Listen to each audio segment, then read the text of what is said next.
Welcome to the Emerging Professional Series at the Coffee Conversation Show, powered by the Emerging India Forum TEIF and a tech partner, Prime Infotech Solution. Theme is Numbers, Bikes, and Boundaries. Rajdeep Gajjar's Balancing Act. A chartered accountant whose journey spans a decade of tax, audits, and financial leadership. Currently, he is a financial controller at EFC Limited. Rajdeep also leads his own consulting firm, Tax Card Consultants. But beyond the numbers, he's someone who values family, cricket, and bikes just as much as balance sheets. This conversation will take us from boardrooms to cricket grounds and from tax courts to road trips, giving us a glimpse into the man behind the professional title. So, welcome Rajdeep to today's coffee conversation. Thank you, sir. Okay, so let me explain you. There will be three rounds. ये professional journey, personal journey, and a surprise rapid fire round where you'll be in the hot seat. And here's your book, One Document Signer, which will help you in your work at EFC and at TaxCard and guiding young CAs to adopt the solution, Thank you. DSC, PDF, and document signing. Okay, so let's begin. Friends, I'm Lion Amir Virani, hosted Coffee on Legal Tech Evangelist at Prime Infotech Solution. We help law firms, corporate legal startup SMEs, world-class technology, software licensing, and tech training solution. So my first question, Rajdeep, how has the Yeah. journey shaped up, and what were the key defining moments you had? So the journey had been pretty exciting, challenging at times, but overall a satisfying one.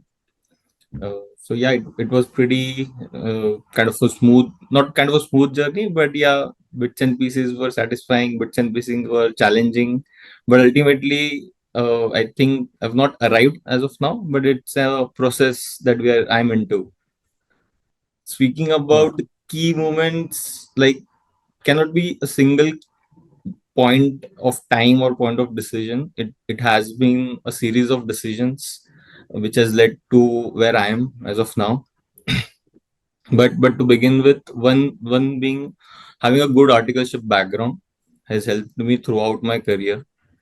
And for my CA as a professional journey, I must say, having clearing my intern, not the CPD, not the entrance, but clearing my intern gave me a good boost and a confident that I belong to this field because I have a science background. I did my 11th, 12th in science, and from there I shifted into commerce and then took up CA as a career. At the beginning, it was very much uncertain. I was a bit of skeptical about choosing this field, but clearing CPT in first go, intern in first go, then it gave me a boost, a confidence in myself. That yes, I belong to this place. I belong to this field. Wow, that's Uh, interesting. yeah. Ultimately, then shifting to Pune and joining EFC. That has been the most iconic moment as of now for me. Wow. So let's dive deep into the conversation. Having worked with both startups and corporates, how different are their financial worlds? So I think both has the inherent challenges. It's how you quickly grow into and mitigate those challenges will define you. The professional course, the professional background, the professional consultancy work has the inherent limitations wherein you tend to do repetitive work, but for multiple clients. But when you get into a corporate, it's kind of a bit tricky because you do multiple work, but for a same company or same single person, right? So both has their challenges, both has their limitations. But yeah, overall, I believe corporate has a bit of edge because when you're into consultancy, you are guiding once the decisions have been done. You're into a picture later on the stage. But while you are into a corporate, you have to be in forefront of things. You plan, you execute, and then there is a consultant or someone else coming into the picture and taking over the things. So I think Wow. the decision making factor, you playing in a forefront becomes a bit of challenge in that sort. Wow. So, Rajiv, finance often sounds dry to outsiders. What excites you the most about working with numbers?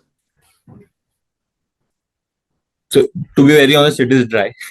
It's pretty much boring at times. You get along with numbers as you tend to start working with it. But uh, once you understand the magic of numbers, once you understand how the numbers play a crucial and important part, how to present those numbers in a different and varied way, you start to appreciate the numbers in itself. uh, because once you read something, it gives you a different perspective altogether. It's not just the numbers in itself, it's just how you put across a particular information, how do you formulate a particular information, how do you tabulate and present that particular information, and the decisions that it leads to. So when we say about finance, it's not just about numbers, it tells more about where it is leading to, or what it has built into and got to a place where it is representing itself as of now.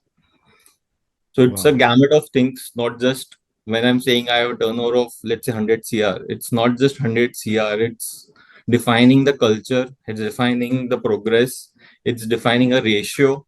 So it's too many things linked to a particular number. Wow. So now AI is impacting everywhere. How do you see AI impacting tax accounting, financial accounting, the world of numbers?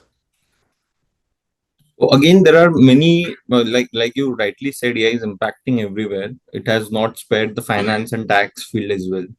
Mm. There are many tools that has come in which are used in the finance background and taxation backgrounds.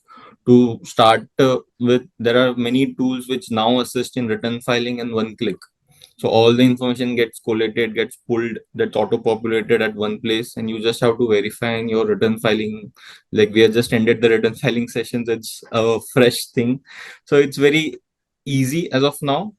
So AI plus tools is not only facilitating an ease of operations, but also into decision making processes.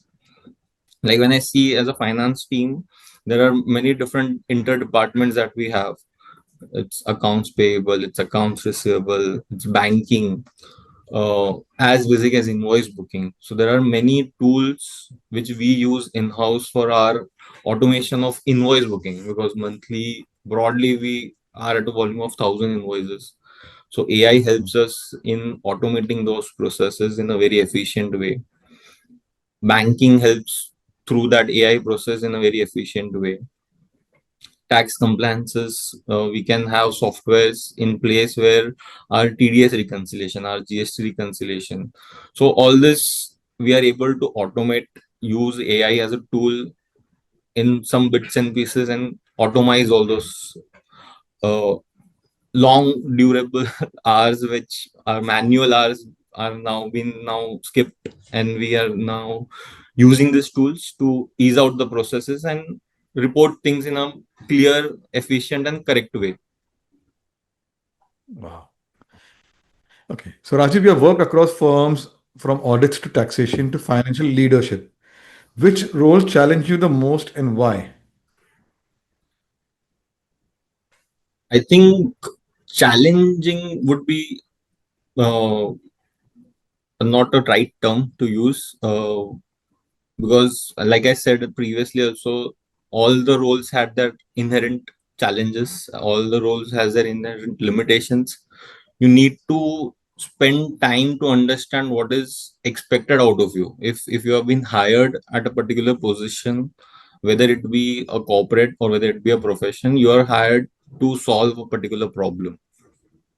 And if you have that skills that have been developed, if you have that capabilities, and if you can spare that much time into a particular role, I believe you can achieve what is expected out of you and then deliver a plus one as well, which has been a case with me throughout the organizations, or a kind of a professional, you can say, or a corporate background, you can say, I've worked into.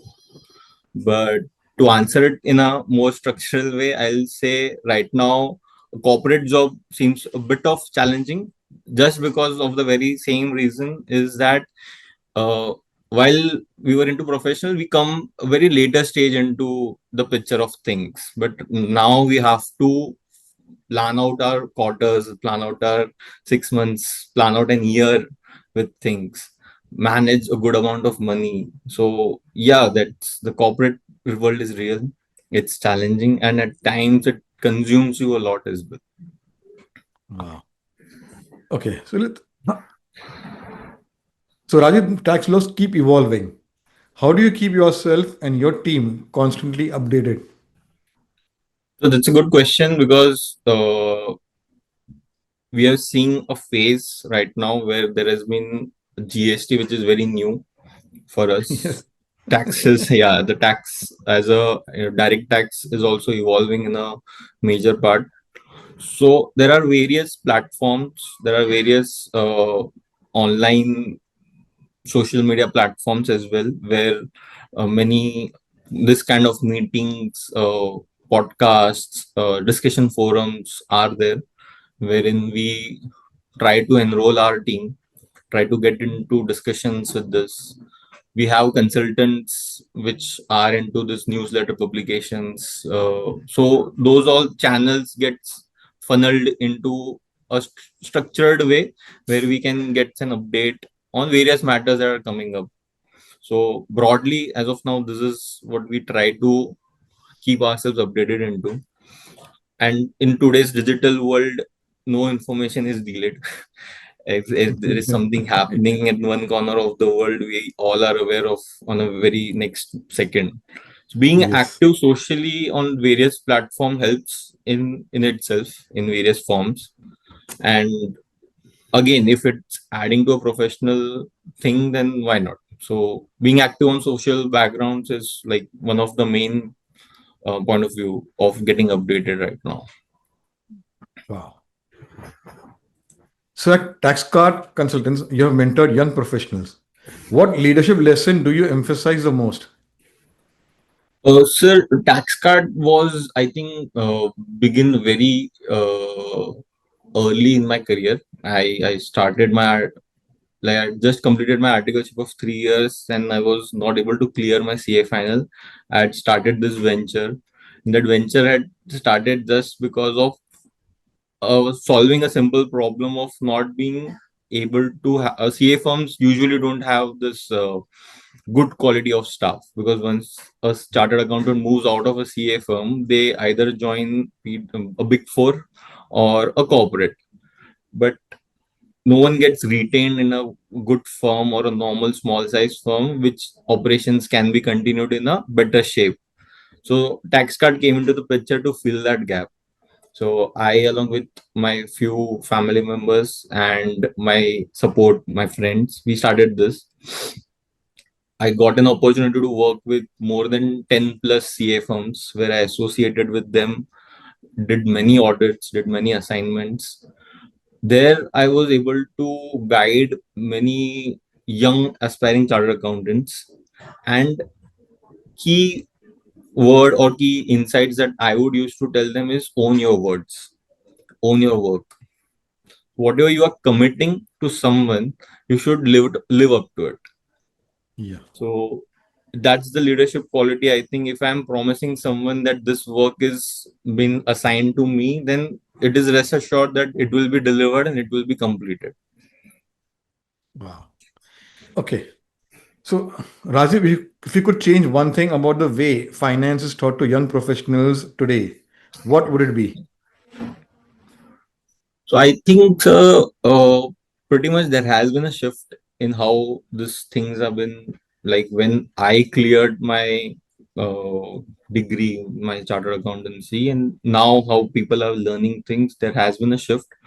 What we missed, I can refer to that, was not having that much of practical training while we were learning all this stuff.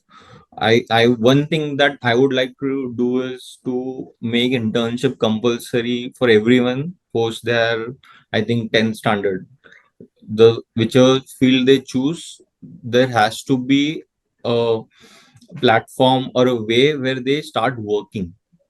Once they Mm. start working, they understand not only how the work is getting done, but they also understand the mechanism of Yeah. working, how to deal with people, how to manage your own money, how to manage taxes, learn how to travel. So when a child, when a adult or someone who is just fresh and young into teens moves out of house and start doing something for himself, he understands the entire way of life. So getting into a compulsory internship kind of a program would mind like mold them in a very different way altogether, would prepare them for a real world. So I think not only finance but overall all the Mm.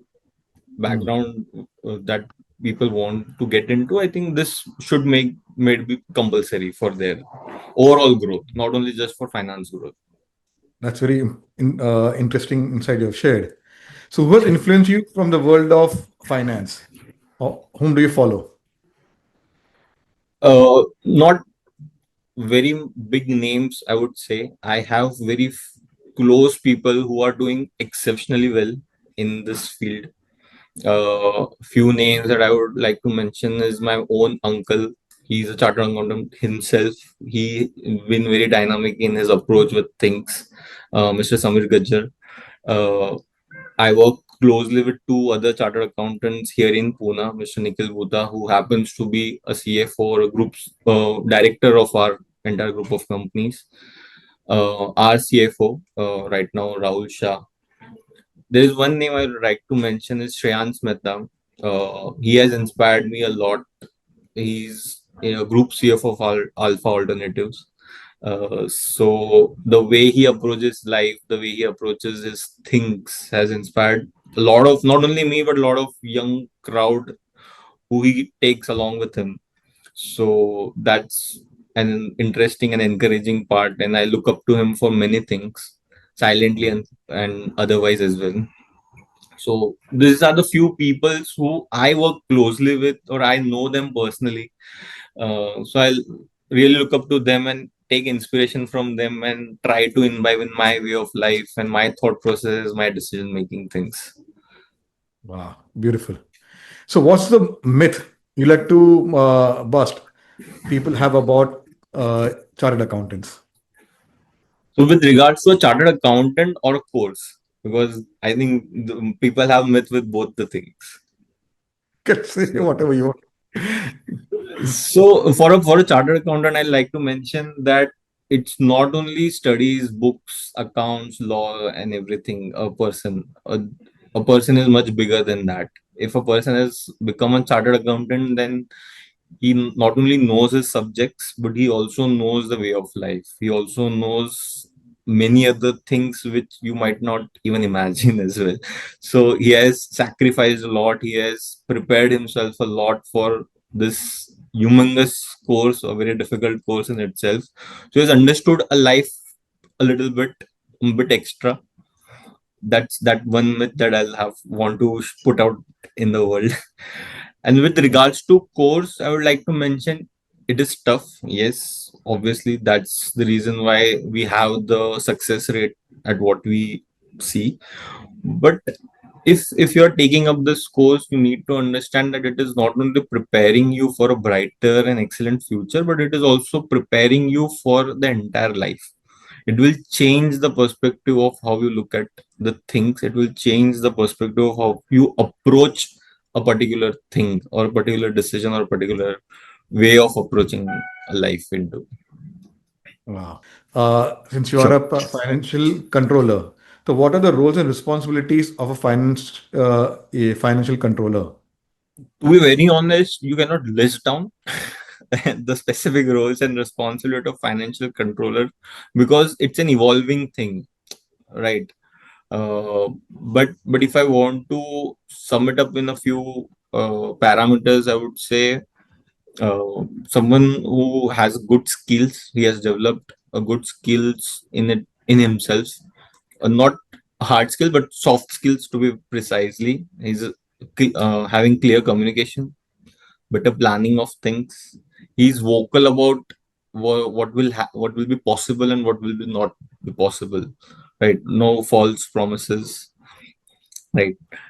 Being able to build a good team, obviously understanding finance and foreseeing things is what comes by default. So not speaking of all those as of now, because when you see financial controller, it means he understands accounting, he understands finance, understand timelines, he understand time value of money.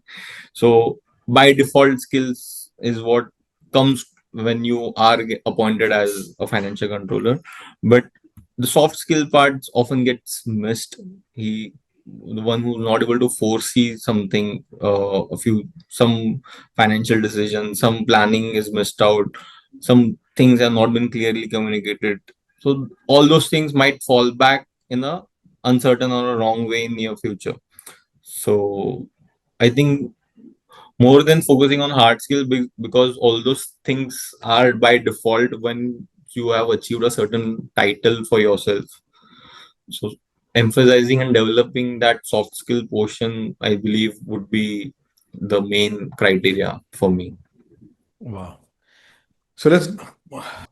So my last question for your profile journey round, Rajdeep.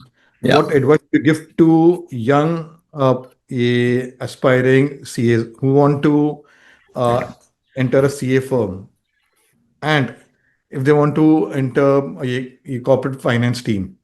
So it is divided in two parts because both roles are different. Yeah. So my advice would be very simple. Uh, don't have much of expectations at the beginning. Start with a blank slate. Okay. So it can turn out very beautiful journey for you. uh, Start owning your words. Okay, be like a SpongeBob, right? Be like someone who absorbs a lot of things at the beginning. Speak when you are want to speak.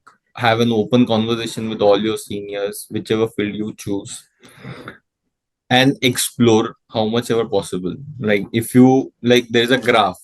The how much you will explore, the how that much equivalent you learn. So explore as much as possible in both the domains. You will ultimately fall in the right place that you want to be. Wow. So let's go to the next round and understand Rajdeep as a person. Tell us about your family and your formative years. The family has been very simple, humble background. Have a joint family. My parents, my brother, me, and both of us are married. My brother and me.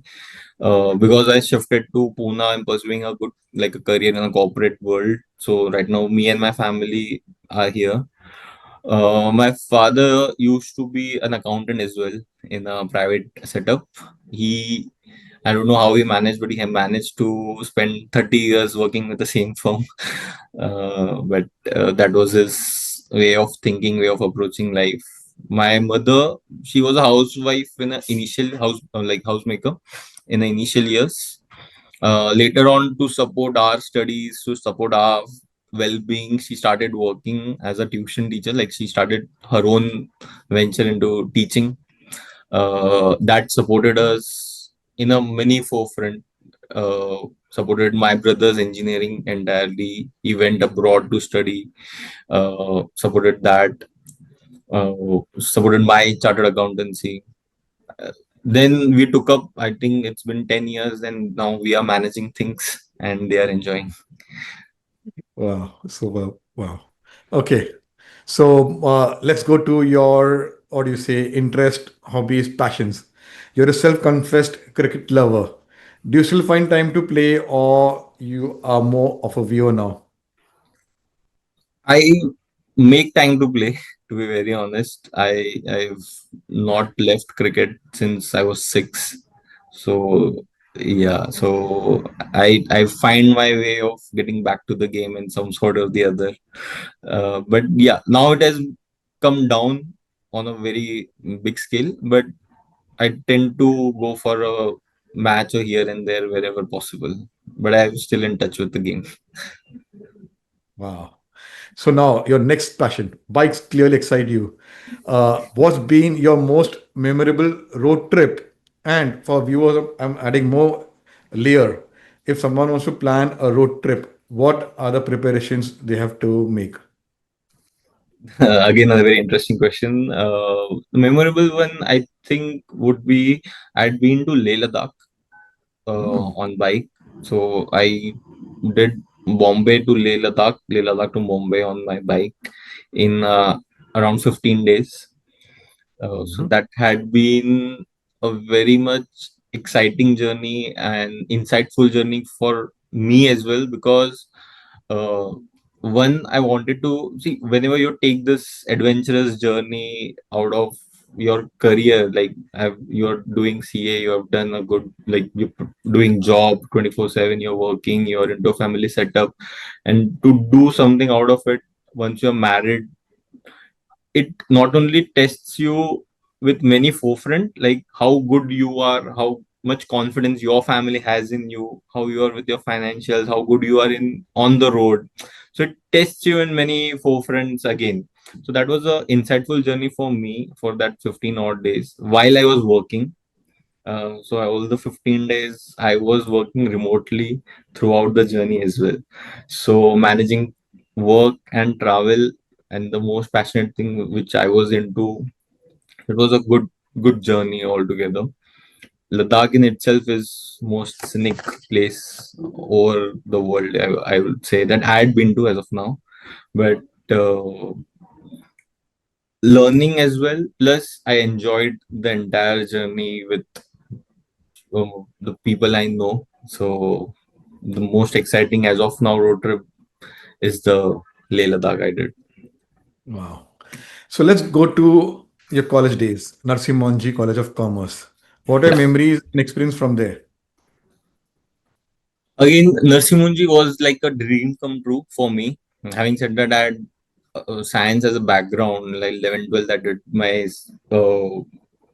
schooling. I was continued my schooling in science only, and then I got around 90 odd percentage, which got me into Narsimunji when I decided to I want to do career in CA. There I was greeted with so much warmth. I had plans for the next 3 years, which I wanted to be there. Narsing Munji, as you know, is a very acclaimed college across India. It's like it was again a dream come true moment. I had been there in the cricket team in the representing Narsing Munji College for 3 years. So that was again a pleasant memory. Made a lot of friends. We played a lot of cricket. I got a good name as well from there. People started recognizing me because of my college, because of my career, because of my cricket career, I would say. Uh, then I believe I've hardly gone to college in those 3 years because Yes. because Yeah. I was juggling my cricket for college. Then I was preparing for chartered accountancy as well. Then I had been part of this cultural dance team as well. Wow. So lot of things that those 3 years were pleasantful. Many hours in canteens rather than in classrooms, I would say. But yeah, fond memory of college. Wow. So if your friends had to describe you in 3 words, what would it be? Oh, if my friends would have to describe me in 3 words, that's challenging. I think first would be friendly, uh, Wow. transparent, relaxed kind of a guy, and I would say I could give a good advice to people. So maybe mature enough. Wow. So I think So what's the family tradition you deeply value? so. My mother had this thing that she made everyone have one meal together. So I believe we had phases, like we either had a breakfast together while everyone started working, and because of late hours and all in Bombay, we then started shifting to having dinner together. So there is no at least one meal in a day where all the family members are together and having dinner together. So that's one traditional value that we carry on still Obviously, now we have been to different places as a family, but whenever we are together, we have at least one meal. All the family members are there. Wow, beautiful. Okay, which is that book, movie, music, or web series which has left a lasting impact on you?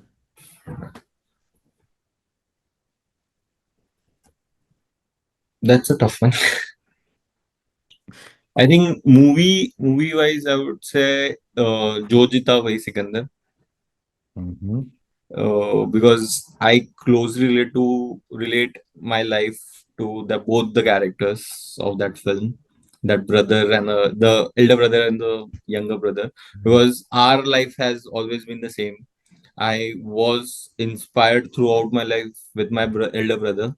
He has shaped me in all the forms of life. Like I started playing cricket watching him. I started biking because of watching him. I Okay. started my gymming watching him. So all the aspirations that I have taken up has come down from him. And if you see the movie as well, it's the same. The Yes. legacy has been repeated in there.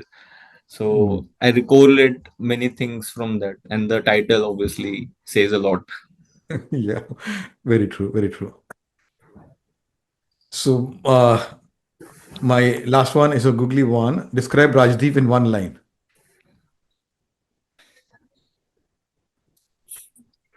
Describe it's very simple, like your friendly neighborhood guy and a guy to look out for in near future. Wow. Go to the next round, the rapid fire round, and put you in the hot Sure. seat. Yep. Go to comfort food. My go-to is sabzi roti. Like I like this bhindi ki sabzi and roti. So Wow. Sachin or Dhoni? that's a tough one. But I believe Dhoni on a bigger picture of things. Wow. Okay. Your favorite color? Gray. Early mornings or late nights? Both. Your favorite festival? Coming around. Garba. Wow. Okay. Balance sheet or balance in life? Balance in life. Wow. Your dream bike? There are many. I'm at I'm at three as of now. Fourth one I'm looking into. So I think the next one is the dream bike, the Tiger 900. Wow. Tea or coffee to recharge? Black coffee. Yeah, you're the coffee share. Yeah. You did well. Let's keep and here's a book, which will autograph and send to you. Thank you. So, as we wrap up this conversation with Rajdeep, we see that his story is not just about numbers, but about the balance between work, passions, and personal connections. From steering final strategies to riding long miles on his bike, Rajdeep proves that a professional's journey can be both disciplined and adventurous. Here's to a future where professionals like him redefine success, not just by career milestones, but by the richness of life beyond them. So, like that, there are 500 speakers on the Coffee Con show. Subscribe, get inspired from their professional, personal journeys, implement in your life, and see there is a change in coming in your life. And we meet with another coffee speaker in continue conversation, a cup of coffee. So, take care. Thank you. Thank you.